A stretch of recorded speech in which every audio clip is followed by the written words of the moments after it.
Hey everybody, it's Eric from epautos.com, your libertarian car guy, and thought I'd share with you a few impressions about the new Corolla, which is something that the Corolla has never been.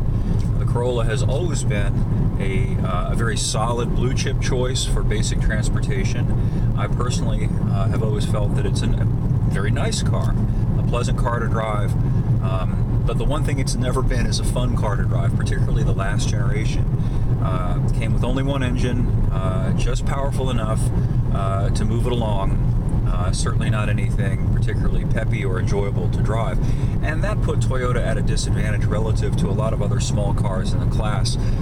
For example, the Mazda 3 and also the Honda Civic, those are the two most obvious, which were also practical cars, economical cars, great gas mileage, but they are fun to drive, and they also were pretty good looking little cars too, particularly the Mazda.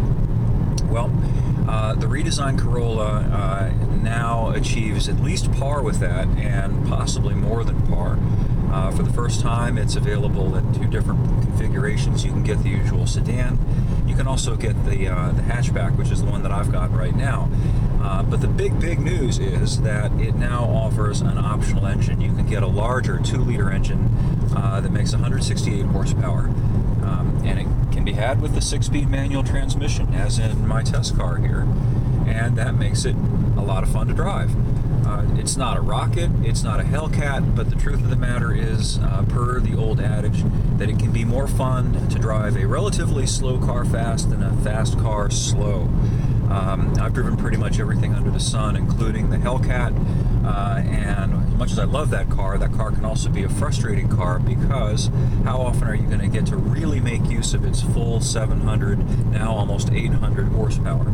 And the answer is not very often. You know, it's fun to knock around in it, but you really have to drive it at about, 20% of its capability most of the time. Whereas with a car like this, you can actually wring this thing out and enjoy all of its capability almost all the time. Pulling away from a light, running around a curve, whatever you want to do. So it's a lot of fun to drive. It's also very affordable. The one you're looking at right here, at least from the inside, which has this nice tablet-style touchscreen. It's got a pretty decent 6-speaker stereo. It's got the electroluminescent gauge cluster. It's even got heated seats. It's got leather. It's just over $22,000 sticker, which I can groove on. I dig that. I also think that we should be grateful in many ways for all of the things that I often complain about. It's pretty spectacular when you stop to think about it, that entry-level cars like this, and the Corolla is pretty much an entry-level car, maybe a slightly more than entry-level, not much though, comes with all of this stuff at a reasonably affordable price in today's dollars. I was talking to my protege the other day, the kid that I've been helping with the Volkswagen Beetle, and was telling him what it was like back when I was his age. And in those days, of course, entry-level cars had a speedometer and a fuel gauge. They had an ashtray, and that was pretty much it. Some of them actually made you pay extra for carpets, believe it or not. True story.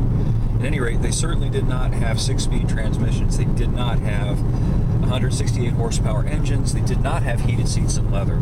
So this is a really nice car, and it's a car that almost anybody can afford, which is nice. And if it weren't for all of the obnoxious uncleized add-ons, if they didn't have to put 6 airbags in these things and all the other stuff that's necessary to placate the government, they could probably build a car like this and sell it to you with all of the desirable equipment.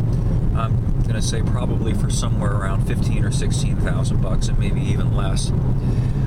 At any rate, I really like it. Can't find anything objectionable about it so far. And I particularly like the fact that it's a hatchback. I'm a big hatchback fan. I think the hatchback looks better, first of all. And in the second place, it's far more useful to have that hatchback than it is to have a trunk, particularly in a smaller car, because with a smaller car, smaller sedan, you get a smaller trunk, generally around 10 to 13 cubic feet, which isn't that much. Whereas in a car with the same footprint that has that hatchback layout, you got that big lift gate in the back, which you can open up, and that gives you access to the entire interior of the car. You can usually fold the front seats down, and and that creates this comparatively enormous space in the car that lets you haul all kinds of things that would be impossible to haul in a comparably sized sedan, or for that matter, even a much larger sedan. And that's why hatchbacks are popular, and that's why sedans are kind of having a tough time right now.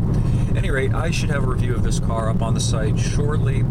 I also posted an article that some of you old car people might be interested in about a barn find that was actually a field find.